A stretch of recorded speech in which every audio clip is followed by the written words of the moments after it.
مستقل جاری رہے گی۔ آج کچھ اہم سوال بعض ساتھیوں نے کیے، جن میں ایک ہمارے بڑے ہی پیارے اور بہادر اور حق گو انتہائی لائق ساتھی ہیں محمد عمر توحیدی۔ یہ انگلینڈ سے ہیں اور انہوں نے ایک سوال کیا کہ بعض مولوی حضرات وہ کہتے ہیں کہ من صلی علیہ عند قبری، یہ جو روایت پیش کی جاتی ہے کہ جو میری قبر کے پاس درود پڑھے میں سنتا ہوں اور دور والا پہنچایا جاتا ہے، تو توحیدی صاحب کہتے ہیں کہ بعض مولوی یہ کہہ رہے ہیں کہ اس کی ایک سند تو ہم مانتے ہیں جھوٹی ہے، اور وہ سند کس کی ہے؟ محمد بن مروان راوی جس سند میں ہے، تو کہتے ہیں یہ تو ہم مانتے ہیں یہ جھوٹی ہے، لیکن اس کی ایک اور سند بھی ہے اور وہ ہے ابو شیخ کی سند۔ تو کہتے ہیں کہ وہ سند جو ہے وہ صحیح ہے، ہم اس کو مانتے ہیں۔ یہ بڑا اہم سوال ہے، اچھا سوال ہے۔ تو گزارش یہ ہے کہ پہلے تو آپ ان کا شکریہ ادا کریں کہ اب تک جس سند پہ زور لگا رہے تھے اس کا جھوٹ ہونا مان لیے۔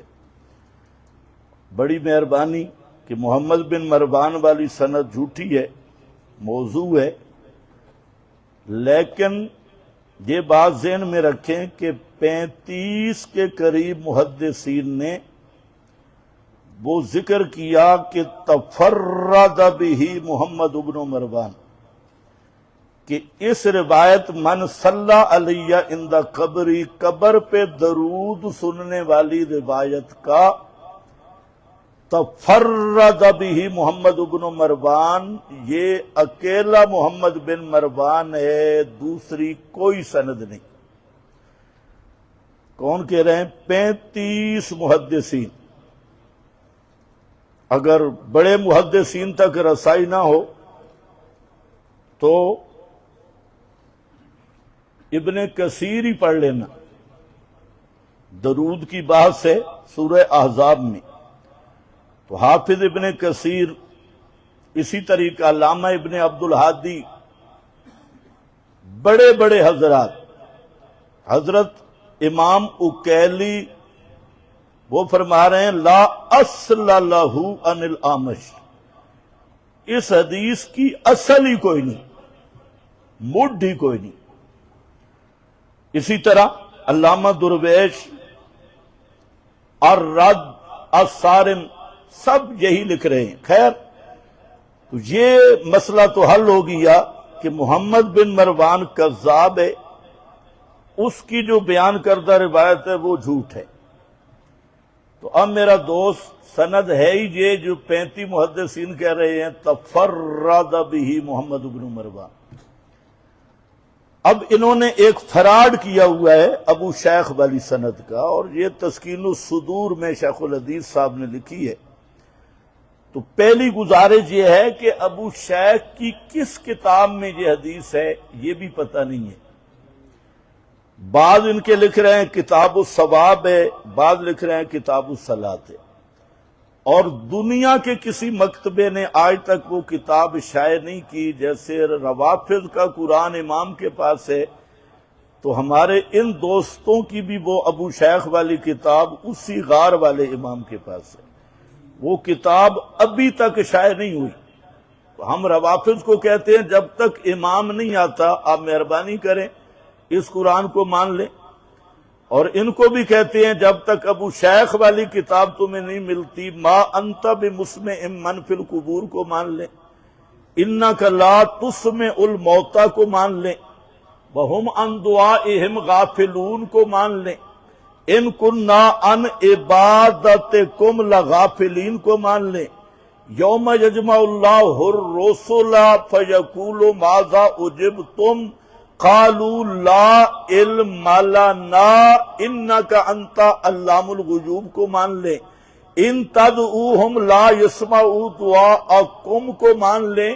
اموات غیر احیاء وما یشعرون ایان یبعثون کو مان لیں. مشورہ یہی ہے. اور جب ابو شیخ والی کتاب آ جائے پھر آپ کی مرضی اس کو مان لیں. تو بھائی یہ بالکل فراڈ کرتے ہیں یہ ہمارے دوست جو ہیں. پہلی بات ہے کہ سند کی بات ہی میں بعد میں کرتا ہوں، پہلے متن پہ آؤ.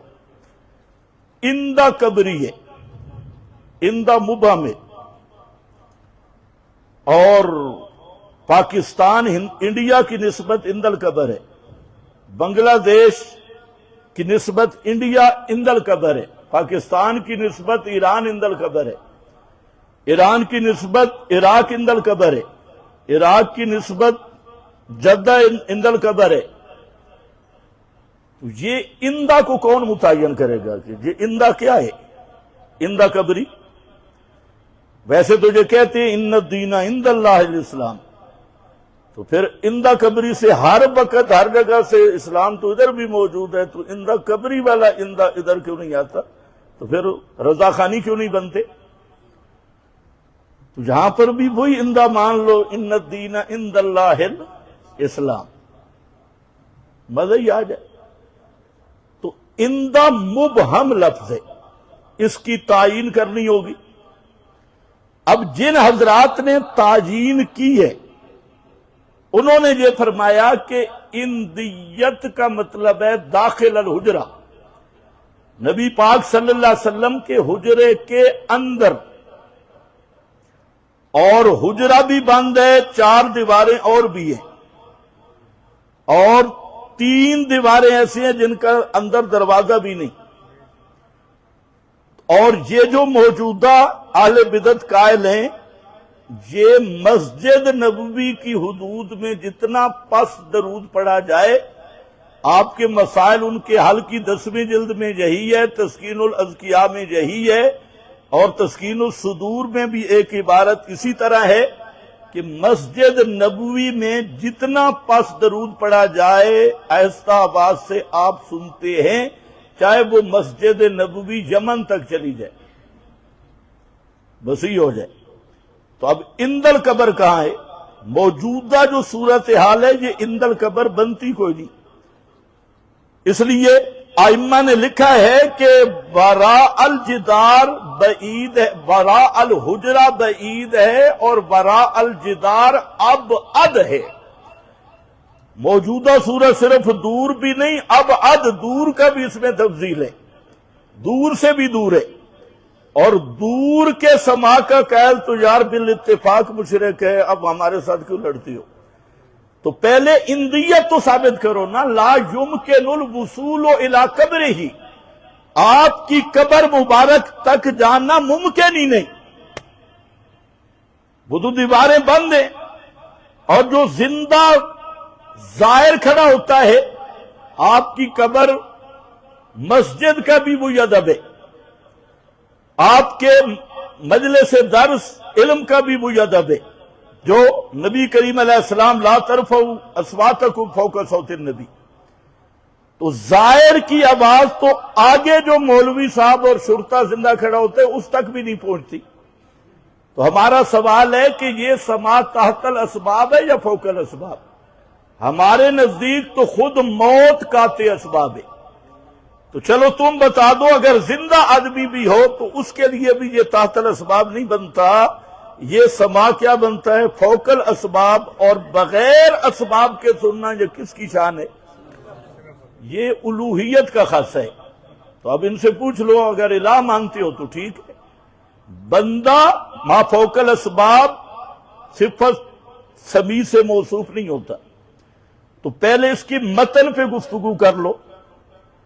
پھر یہ ہے کہ اس حدیث کا یہ جو راوی ابو شیخ ہے خود اس کو مولانا عبد القدوس کارن صاحب نصرت العلوم والے بزرگوں نے لکھا، یہ خود ہی گڑبڑ آدمی ہے۔ یہ ابو شیخ کی جو سند ہے، ابو شیخ خود ہے، وہ گڑبڑ ہے۔ اور پھر یہ ہے کہ ابو شیخ کی جملہ تصانیف یہ طبقہ ثالثہ اور رابعہ میں ہے، اور مولانا سرفراز نے کئی جگہ پہ لکھا ہے کہ طبقہ ثالثہ رابعہ کی جو روایات ہیں ان سے تو عمل ہی ثابت نہیں ہوتا، عقیدے میں پیش کرنا تجھے اور مذہبی دہشت گردی ہے۔ پھر یہ ہے کہ اس میں ایک راوی ہے عبد الرحمن بن احمد العارج، جو تم نے سند لائی ہے امام غیب سے، اور دنیا کے کسی محدث نے اس کی ثقاہت بیان نہیں کی، اور یہ مجہول الوصف راوی ہے۔ اور پھر اسی میں ابو معاویہ صاحب ہیں، ہم تو ابو معاویہ راوی سے گزارا کر لیں گے، لیکن ماسٹر امین نے لکھا ہے کہ خبیث قسم کا قدریہ تھا تجلیات صفدر میں۔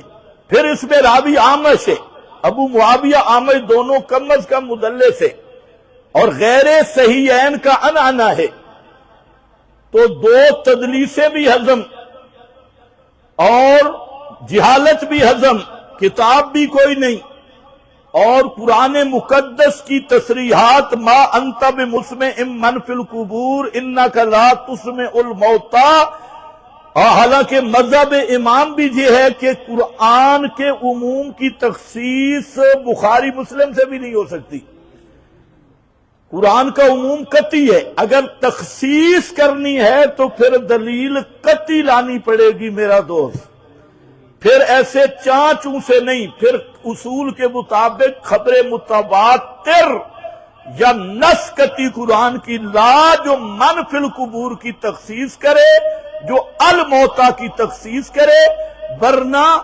عموم قرآنی یہ اپنے تمام افراد کو شامل ہوتا ہے قطعاً و یقیناً۔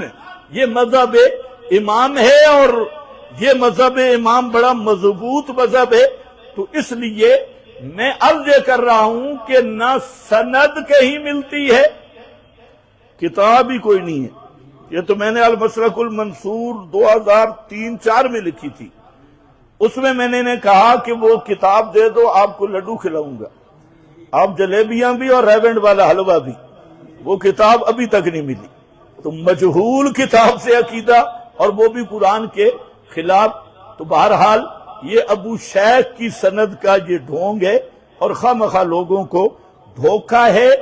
مسئلہ یہ ہے کہ موت کے بعد کسی میں بھی دنیا کا کلام سننے کی قابلیت، صلاحیت اور صفت نہیں۔ ہاں، اللہ اپنی مشیت سے کوئی بات کسی کی سنا دے تو وہ قادر ہے، بس اتنی بات ہے۔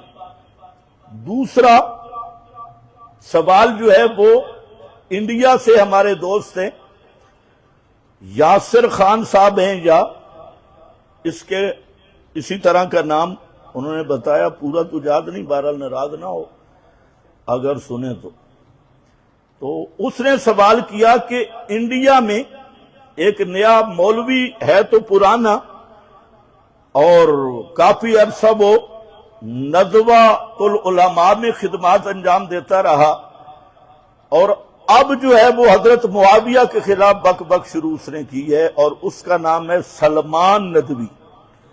وہ انڈیا والے ساتھی کہہ رہا ہے کہ ہمارے علماء جواب دے رہے ہیں، لیکن وہ قرار نہیں جو آپ جواب دیتے ہیں، تو انشاءاللہ آپ کا منہ کرارا کرا دیں گے۔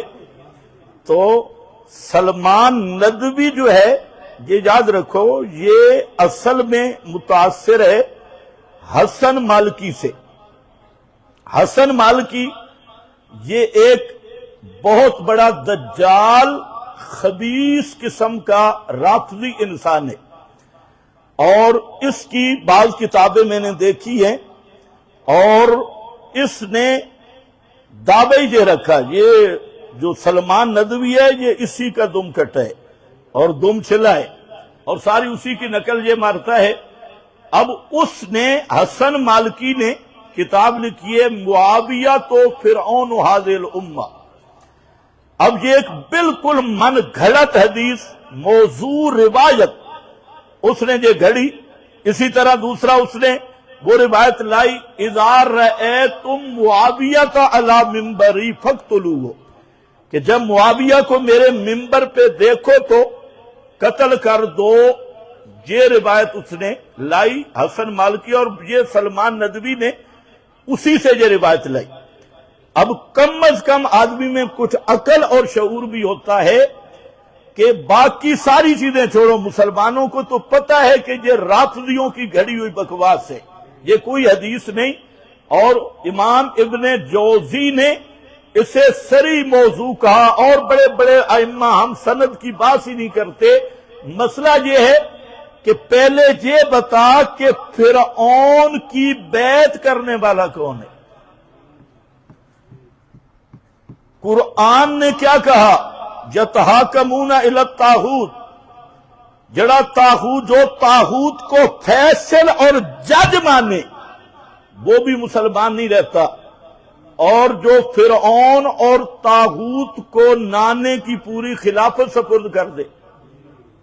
تو یہ اعتراض حضرت معاویہ پہ ہوگا یا حضرت حسن پہ ہوگا؟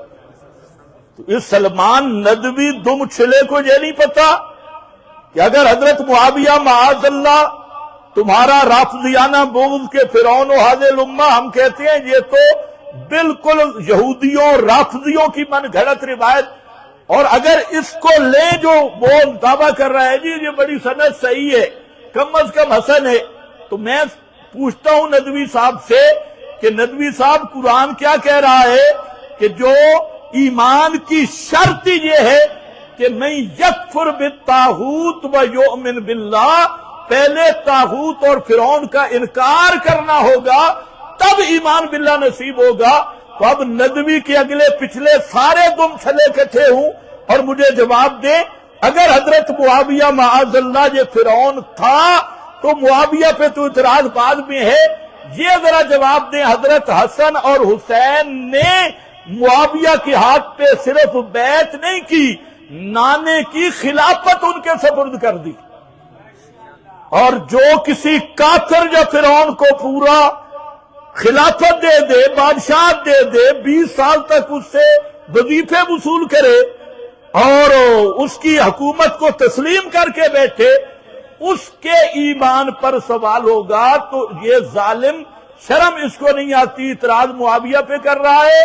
اور نبی کے دونوں شہزادے جن کو پیغمبر نے فرمایا کہ حسن حسین یہ میری دنیا کی یہ دو خوشبوئیں ہیں، سیدہ شباب اہل الجنہ، حضرت فاطمہ بطول کی گود میں پروان چڑھنے والے، پیغمبر کے کندھوں پہ کھیلنے والے، اور پیغمبر کا مقدس خون جن کی رگوں میں ہے، کیا وہ فرعون یا طاغوت کے ہاتھ پہ بیعت کر سکتے ہیں؟ کوئی مسلمان اس کا تصور کر سکتا ہے؟ اور جو یہ کہے کہ حضرت حسن حسین نے طاغوت کے ہاتھ پہ بیعت کی ہے، فرعون کے ہاتھ پہ بیعت کی ہے، اور ایک منافق کافر کے ہاتھ پہ بیعت کی ہے، تو وہ ایسا صرف کافر نہیں، وہ ایسا نطفہ حرام کا ہے کہ طوائے میں بھی اس کی کی مثال نہیں ملے گی. پھر جی اذا رأیتم معاویہ تھا، یہ بھی من صلی اللہ علیہ عند قبری، سندے ساری کٹھی کر لو. جب معاویہ کو دیکھو نا منبر پہ تو فقتلوہ، واہ امام بخاری رحمت اللہ علیہ، امام نے ایک زبردست ضابطے لکھے. امام نے 25 ضابطے حدیث کے متن پہ لکھے ہیں امام بخاری رحمت اللہ علیہ. سند کی بات الگ ہے، متن کی الگ ہے. ایک ضابطہ جہاں امام بخاری رحمت اللہ علیہ نے لکھا، فرمایا توجہ میری طرف رہے کہ جب ایسی حدیث کوئی بیان کرے جس پہ اصحاب رسول کا عمل نہیں تو سمجھو کہ یہ جھوٹ ہے، یہ پیغمبر کا فرمان نہیں. کچھ سمجھ گئے میری بات؟ یہ امام بخاری نے قانون لکھا ہے کہ ایسی روایت جس پہ اصحاب پیغمبر کا عمل ہی نہیں، اس کی سند دیکھنے کی کوئی ضرورت نہیں، سمجھو کہ وہ جھوٹ ہے. اب سوال ہے کہ پیغمبر کریم نے فرمایا معاویہ کو معاذ اللہ ثم معاذ اللہ قتل کر دو، اور حضرت عمر نے معاویہ کو شام کا گورنر بنایا. کسی صحابی نے اس حدیث پہ عمل کیا؟ فقتلوہ. اگر یہ روایت ہوتی تو صحابہ چھوڑتے؟ پھر حضرت عثمان نے برقرار رکھا، پھر حضرت علی نے حکم مقرر کر کے صلح کی، فقتلوہ کہاں گیا؟ پھر حضرت حسن حسین نے حضرت معاویہ کو خلافت سپرد کر دی. تو حضرت حسن و حسین پہ اعتراض ہے کہ حضرت معاویہ پہ؟ اگر پیغمبر نے فرمایا فقتلوہ ہو تو پھر حضرت حسن پہ واجب تھا، حضرت حسین پہ واجب تھا. اور اگر اس روایت کو صحیح مانوں تو اعتراض پیغمبر کے شہزادوں پہ آئے گا، لیکن ان خنازیر کو پتہ ہی نہیں، رافضیوں کی بولی بولنے والے. اگر یہ روایت کہیں اس کا وجود ہوتا تو پیغمبر کے صحابہ عمل کرتے. امام بخاری فرماتے ہیں جب پیغمبر کے صحابہ نے اس کو پوچھا ہی نہیں تو پتہ چلا ہے یہ بعد کی فیکٹری میں تیار ہوئی ہے. باقی اگر دیکھنا ہے تو وہ دیکھ لے، موضوعات ابن جوزی دیکھ لے، سب سندوں پہ بات ہے. یہ ضعیف بھی نہیں، تلی باٹوی من گھڑت روایت ہے، یہ روافض کی گھڑی ہوئی روایت ہے. اور امام ابن القیم رحمت اللہ علیہ نے المنار میں لکھا کہ ہر وہ روایت جو حضرت معاویہ کے خلاف لوگوں نے گھڑی ہے، آنکھیں بند کر کے فیصلہ یہی ہے ہم نے ساری دیکھی ہے، سب موضوع اور مکذوبہ ہیں، کوئی ایک بھی صحیح نہیں ہے.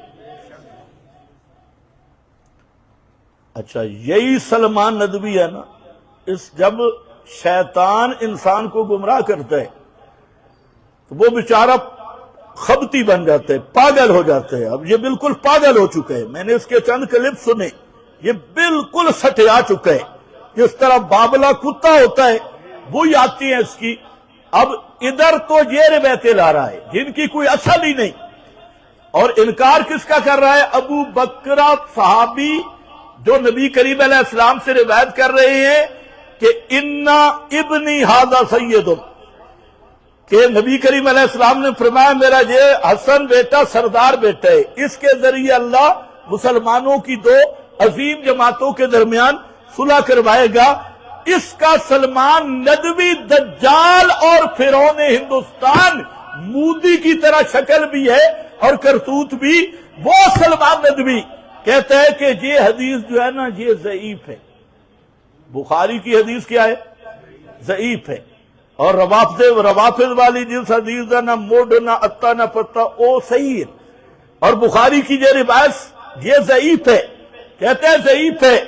سلمان ندوی اگر تجھ میں ہمت ہے نا اسی حدیث کو ضعیف ثابت کر اور ان کو صحیح ثابت کر.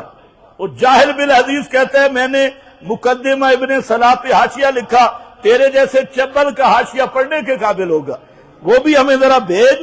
تیرے جیسے جاہل الو کے پٹھے کا حاشیہ بھی پڑھنے کے قابل ہوگا جس کو اتنی سمجھ نہیں آ رہی کہ یہ حدیث ابو بکرہ اب اس نے کہاں سے لیا، ہم تو ان کی رگیں جانتے ہیں. کس نے کہا ضعیف ہے؟ کہتے اس نے نہیں کہا لیکن اس نے مبہم رکھا. میں بتاتا ہوں جس بنیاد پہ تو نے ضعیف کہا. امام دار قطنی نے ایک بات لکھی علل میں، شاید تو نے دیکھی ہو وہ بات، اور اس بات کو تو بچوں سمجھا ہی نہیں، تیرے اندر صلاحیت ہی نہیں. تو اب 72 میں داخل ہو چکا ہے، اور جو 72 ہو نا تیرے جیسے 72 کا جو علاج ہے وہ صرف لگام اور رسہ ہے اور کچھ بھی نہیں.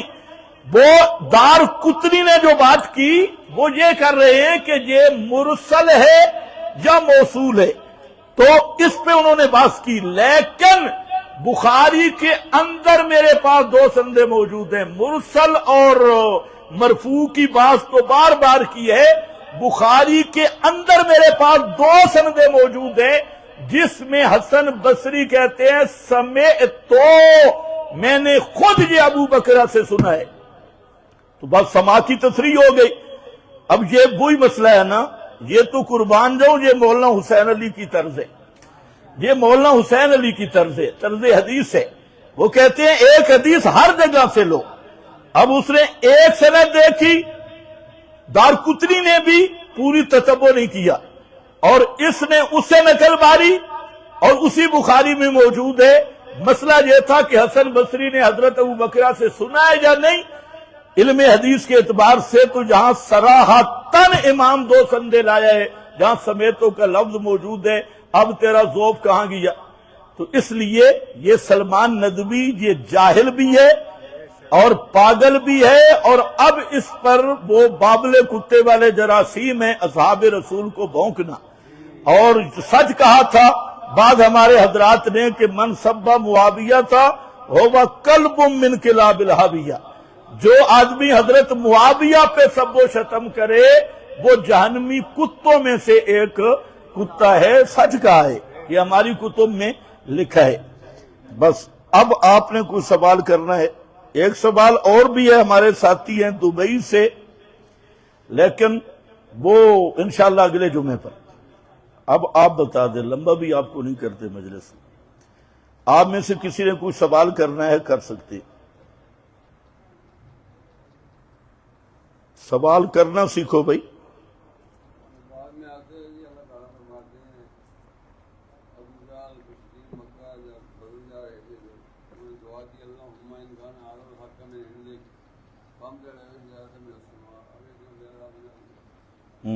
محمد صاحب کہتا ہے آج ہم بڑا سمان ہے پرسوں کی بارش برسا یا ہم پر ناگ عذاب نے اور بعض ہم یہ سنا ہے کہ بجال نبی السلام کا قرآن سنتا تھا، اور بجال یہ کہتا تھا کہ جس طرح میری آنکھ نے محمد سب تک نہیں دیکھا، یہ قرآن اور حدیث میں تعارض نہیں آتا؟ بہت اچھا سوال ہے۔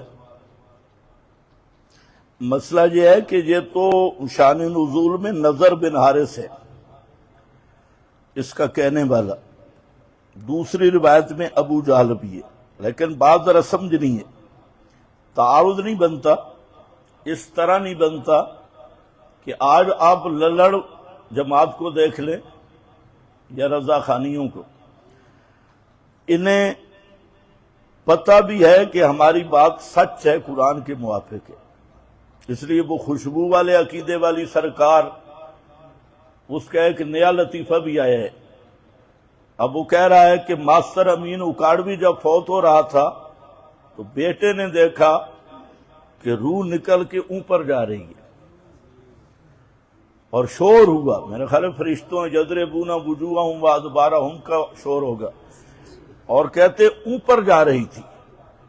یہ تو اگلی نہیں بتائی بھئی، جاتی تو ہے، یہ بات تو سچی ہے، کافر کی روح بھی اوپر جاتی ہے، مومن کی بھی، مومن کی اوپر پار ہو جاتی ہے، اور کافر کے لیے لا تفتح لہم ابواب السماء، ان کے لیے نہیں کھلتے۔ اب پتہ نہیں یہ ماسٹر امین کے بیٹے نے یہ تو دیکھا ہے کہ روح پر چڑھی ہے، یہ نہیں بتایا کہ گری کس وقت ہے۔ اب اندر سے تو یہ بھی مانتے ہیں کہ روح اوپر جاتی ہے، وہ بیچارہ ثابت کر رہا تھا روح جنت میں گئی ہے۔ اچھا، اکاڑوی کی روح جنت میں ہے، نبی کی روح جنت میں نہیں؟ یعنی اندر سے یہ سمجھتے نہیں، یہ شرک کی لعنت ہوتی ہے، خباثت۔ ان کا کوئی مولوی مر جائے نا تو کہتے ہیں اللہ اس کی روح کو جنت الفردوس میں پہنچائے، اور جب ہم کہتے ہیں پیغمبر کی روح مبارک رفیق اعلیٰ جنت الفردوس میں ہے تو یہ کیا بن او مماتی مماتی مماتی روح نکلی نہیں۔ اے حال ہے یا ابو جال تھا، ابو جال بھی یہ سمجھتا تھا یار بات تو اس کی ٹھیک ہے، لیکن سارے اکابر کیسے غلط ہو سکتی ہے؟ پھر اسے شک پڑ جاتا تھا، جیسے یہ کہتی ہیں اکابر جہنم میں گئے تو ہم بھی جائیں گے، یہ آپ نے بھی جملہ سنا ہوگا، ہمارے اکابر جہنم میں گئے تو ہم بھی جائیں گے، یہی ابو جال کہتا تھا۔ کہتے بات تو محمد کی سچی ہے، فطرت کے مطابق ہے، لیکن کیا کریں، اکابر سب کا اس کے خلاف اجماع ہے، اکابر کو نہیں چھوڑ سکتا۔ آپ یوں سمجھے ابو طالب نے کیا کہا تھا، دین تیرا حق ہے، اخترت النار علی الآر، تو اب وہ بھی ان کا ھذا ھو الحق، وہ بتا رہے اللہ جہنم میں بھی جانا پڑے نا، ہم اکابر کو نہیں چھوڑ سکتے، تو اس کو ملا کے تو مطلب یہی بنتا ہے اکابر جہنم میں گئے تو ہم بھی جائیں گے۔ تو اگر اس ماحول کو دیکھو تو کوئی تعارض نہیں۔ جی اور کوئی؟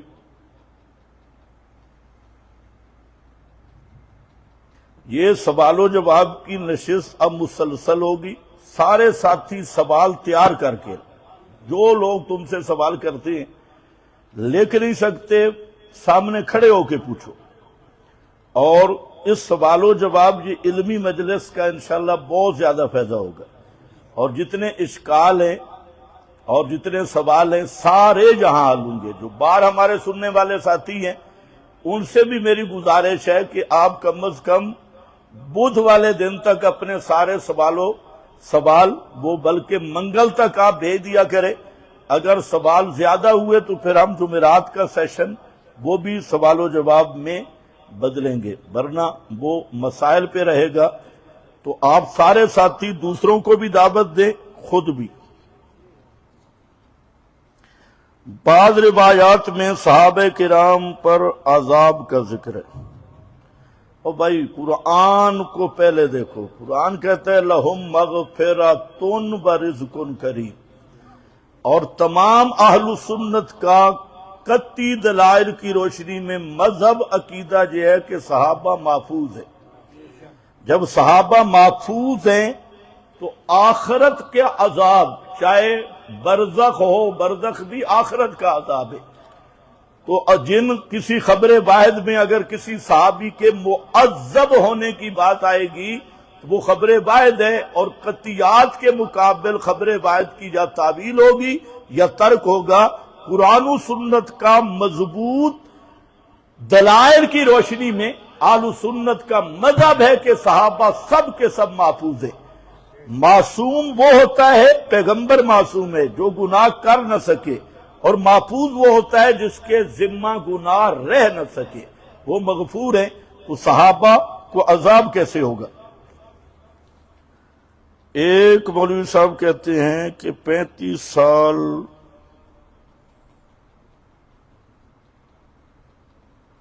نبی کریم علیہ السلام ننگا ہوا تھا، یہ روایت صحیح ہے اور مسلم شریف میں ذکر ہے، استدلال کرتا ہے۔ اب اس مولوی صاحب کو 5 منٹ کے لیے کلاس کے سامنے ننگا کر دو، اگر برداشت کرے، اور ویڈیو بھی بنا لو۔ مولوی صاحب اب تعویل کیا کرتے ہیں کہ ابھی آپ کو نبوت نہیں ملی تھی، آپ انسان، عقل، انسان، فطرت اور کچھ حیا ہو۔ 35 سال کا کوئی آدمی مجمع کے سامنے ننگا ہوگا؟ عام آدمی۔ اور نبی کریم علیہ السلام کی تو فطرت بھی پاک ہے، فطرت بھی صاف ہے، آپ کے اندر نبوت سے پہلے بھی ولایت کامل ہے، حیا کامل ہے۔ یہ تو پہلی آیات ہے نا، اِنَّكَ لَعَلَىٰ خُلُقٍ عَظِيمٍ، تو آپ کے اخلاق کریمانہ میں حیا بھی ہے۔ یہ کہنا کہ پیغمبر کریم مجمع میں ننگے ہو گئے، خوف خدا کرے، ملا صاحب کو کہو کہ بخاری مسلم میرے پاس آ کے پڑھے۔ یہ بخاری میں حدیث متعدد مقام پہ ہے، جو اصل حدیث امام بخاری خود لایا ہے، ملا مطالعہ نہیں کرتا اور پھر روایت کا بہانہ کر کے بک بک کرتا ہے۔ امام بخاری نے متعدد مقام پہ اس حدیث کو ذکر کیا، صرف مسلم میں نہیں۔ تو 2 جگہ پہ امام بخاری لایا ہے جس میں امام نے اسی اشکال کا جواب دیا ہے۔ یہ کیسے ہو سکتا ہے کہ پیغمبر کریم لوگوں کے سامنے چادر اتار دے اور ننگے ہو جائیں؟ عقل و فطرت کے خلاف ہے۔ تو امام بخاری نے خود حدیث کو حل کیا اور 2 سندوں کے ساتھ لائے، جس میں ہے کہ وہ کعبۃ اللہ کی تعمیر ہو رہی تھی، نبی کریم علیہ السلام پتھر اٹھا رہے تھے، حضرت عباس بھی پتھر اٹھا رہے تھے۔ تو حضرت عباس نے یہ مشورہ دیا کہ آپ یہ جو چادر باندھی ہوئی ہے، یہ چادر آپ کندھے پہ رکھ لیں۔ بس حضرت عباس کا مشورہ دینا تھا کہ آپ بے ہوش ہو کے گر گئے، یعنی اس کا تصور بھی آپ نے برداشت نہیں کیا، اللہ تعالیٰ کی طرف سے حفاظت تھی تو آپ گرے، بس اتنی بات ہے۔ اور امام بخاری 2 مقام پہ اس کو لایا ہے۔ اب ایک جگہ پہ راوی نے اپنا، اس نے سمجھا گرے ہیں تب کہ چادر اتاری ہے تب گرے ہیں، تو یہ تو خود فہم راوی ہے۔ راوی ایک مقام پہ راوی کو غلطی لگی، اسی تصحیح کے لیے امام بخاری 2 مقام پہ یہ حدیث لائے ہیں جس میں صاف کر دیا کہ چادر اتری نہیں تھی۔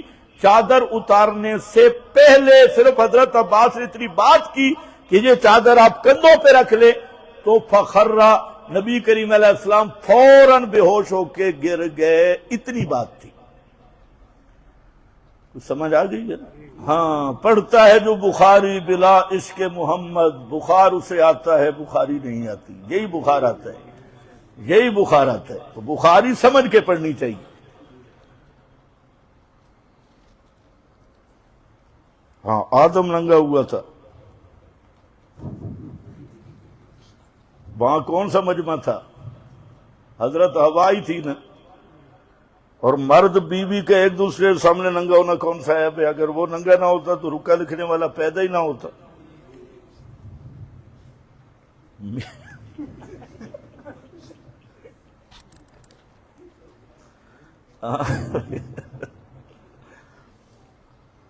ہماری بھائی یہ ایک تو پرچی موٹی لکھی کرو، آپ کی بہت مہربانی۔ پتہ نہیں ہم آپ کی حال و سنت کیا ہے؟